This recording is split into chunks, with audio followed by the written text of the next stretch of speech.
हमारी संस्कृति, हमारे संस्कार सदा रहें हमारे साथ। सब्सक्राइब करें तिलक। अब तो शंबरासुर का वध होने वाला है ना? हाँ देवी, परंतु ये कोई खुशी की बात नहीं है। शंबरासुर कोई मामूली आदमी नहीं, परम तेजस्वी और महाबलशाली योद्धा है। जब मैं किसी ऐसे तेजस्वी जीव को मनुष्य की योनि में धरती पर भेजता हूं, तो उसे बल और बुद्धि प्रदान करता हूं। उस जीव से मैं ये अपेक्षा करता हूं कि वो एक उत्तम मनुष्य बनेगा और एक उत्तम उपहार के रूप में अपने आप को मानवता की सेवा में प्रस्तुत करेगा। पर ऐसा नहीं हुआ देवी, ऐसा नहीं हुआ। ऐसा तो अक्सर लोगों के साथ होता है। हमेशा लोग धर्म के मार्ग से भटक ही जाते हैं। यही तो विडंबना है, यही तो विडंबना है। यदि मनुष्य मोह माया छोड़ दे तो यह संसार स्वर्ग बन सकता है। पर मनुष्य की महत्वाकांक्षा और सत्ता का लोभ ऐसा नहीं होने देता। यही देख लो ना देवी, तुम त्रिलोक की सत्ता के लिए शंबरासुर का प्रयास, उसकी मनोकामना का हर संकेत कलयुग की भविष्यवाणी है।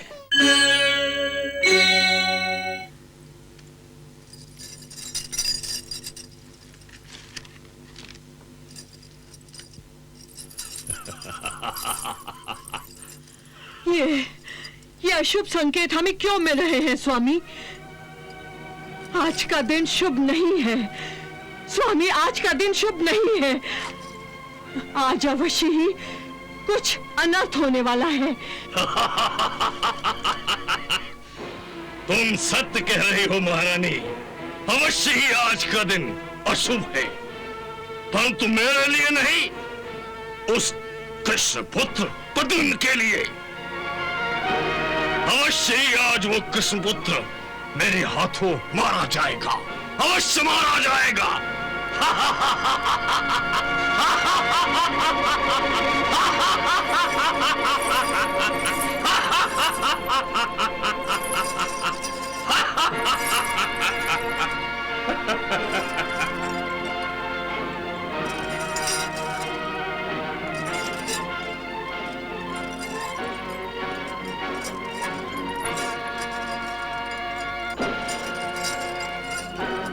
महारानी, मैं युद्ध करने जा रहा हूं। आरती के साथ मैं आपके चेहरे पर मुस्कुराहट देखना चाहता हूं। आप मुझे हंसते हुए विदा करें। क्या बात है, आज आप हमें शुभकामनाएं नहीं देगी? विजयी होकर आइए स्वामी, विजयी होकर आइए।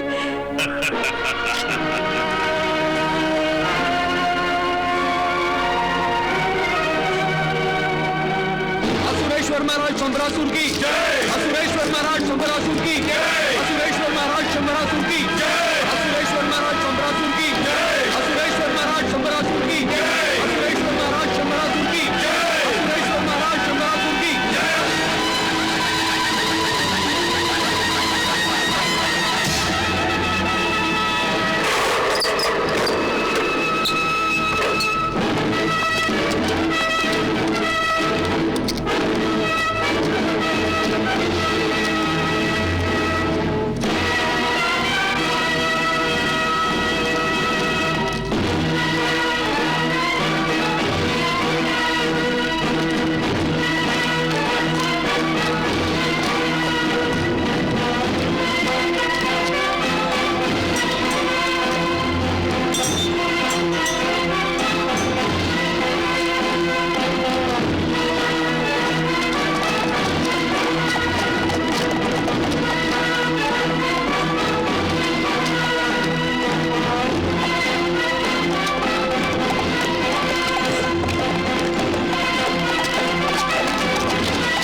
अब तो शंबरासुर का वध होने वाला है ना? हाँ देवी, परंतु ये कोई खुशी की बात नहीं है। शंबरासुर कोई मामूली आदमी नहीं, परम तेजस्वी और महाबलशाली योद्धा है। जब मैं किसी ऐसे तेजस्वी जीव को मनुष्य की योनि में धरती पर भेजता हूं, तो उसे बल और बुद्धि प्रदान करता हूं। उस जीव से मैं ये अपेक्षा करता हूं कि वो एक उत्तम मनुष्य बनेगा और एक उत्तम उपहार के रूप में अपने आप को मानवता की सेवा में प्रस्तुत करेगा। पर ऐसा नहीं हुआ देवी, ऐसा नहीं हुआ। ऐसा तो अक्सर लोगों के साथ होता है। हमेशा लोग धर्म के मार्ग से भटक ही जाते हैं। यही तो विडंबना है, यही तो विडंबना है। यदि मनुष्य मोह माया छोड़ दे तो ये संसार स्वर्ग बन सकता है। पर मनुष्य की महत्वाकांक्षा और सत्ता का लोभ ऐसा नहीं होने देता।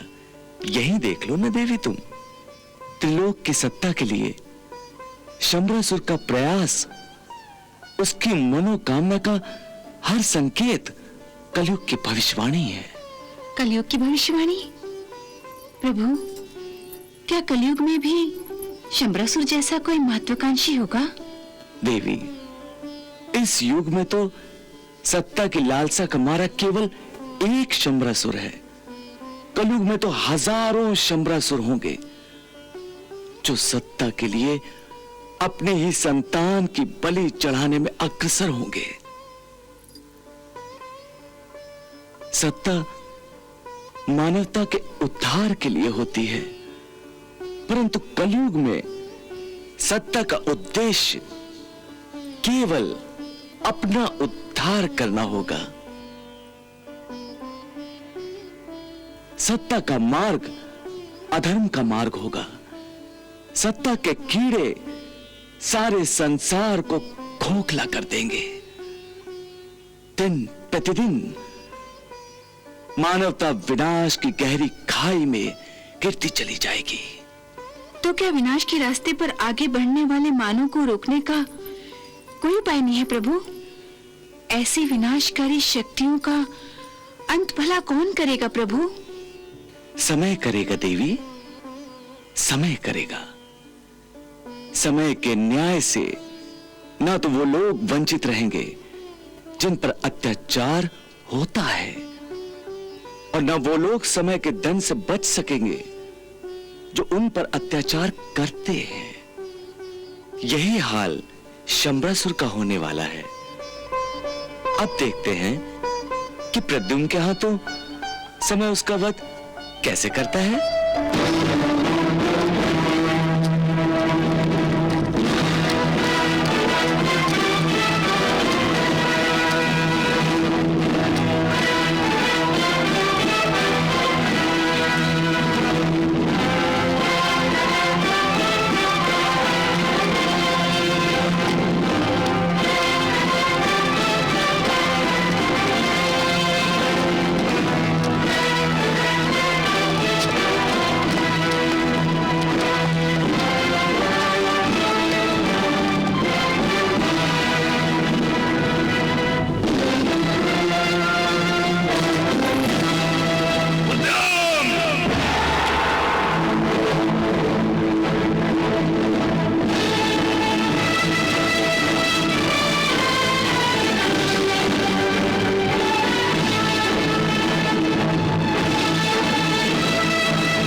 तुम्हारे पिता ने मेरे पुत्र मायासुर का वध करके मुझसे दुश्मनी मोल ली थी। अब तुमने भी मेरे सभी पुत्रों का वध करके दुश्मनी के कुंड में लहू छिड़का है। यदि कृष्ण के इतने ही पुत्र होते जितने कि मेरे थे, तो मैं उन सभी की हत्या कर देता। हे दैत्यराज, तुम जैसे पापियों को मारने के लिए मैं अकेला ही बहुत हूं। पहले मेरी हत्या तो करके देख। यदि मुझ में तुझे बार बार जीवित करने की मायावी शक्ति होती तो मैं तुझे बार बार जीवित करके तुम्हारी हत्या करता, जब तक कि मेरे पुत्रों की हत्या का बदला पूरा न हो जाता। परंतु मैं विवश हूं, इसीलिए मैं तुझे अपने अस्त्रों से मारूंगा और तेरे शरीर से बहने वाले लहू से अपने पुत्रों को तिलांजलि दूंगा। तुम्हें अपने पुत्रों के वियोग का बड़ा खेद है। मुझसे तुम्हारी ये दशा देखी नहीं जाती दैत्यराज, इसलिए मैं तुम्हें भी उन्हीं के पास नर्क में पहुंचा देता हूं। हाँ, आक्रमण!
शंबरासुर ने ऐसे कौन से दिव्य अस्त्र का स्मरण किया है जो शिवजी के साथ सारे देवतागण भी चिंतित हो गए हैं? इस भयंकर अस्त्र का नाम है पन्नगी। पन्नगी? हाँ देवी, पन्नगी। ये अस्त्र महाभयंकर सर्पों की प्रभावी माया है।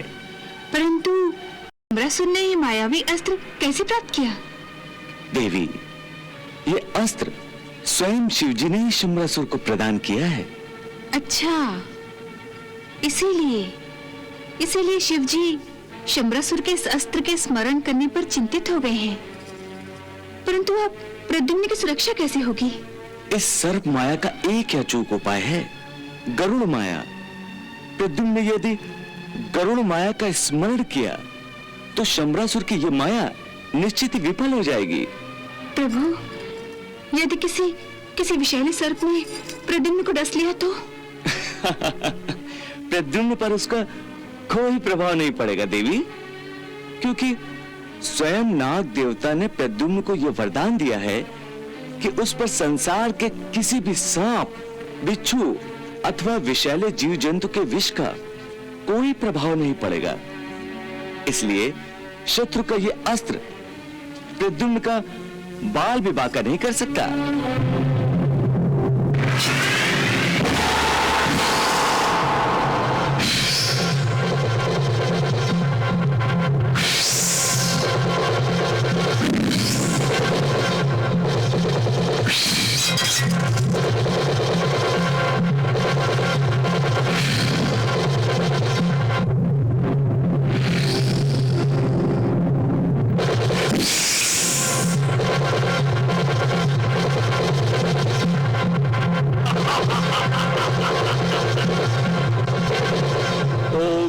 गरुडेश्वराय नमः। ओम गरुडेश्वराय नमः। ओम गरुडेश्वराय नमः।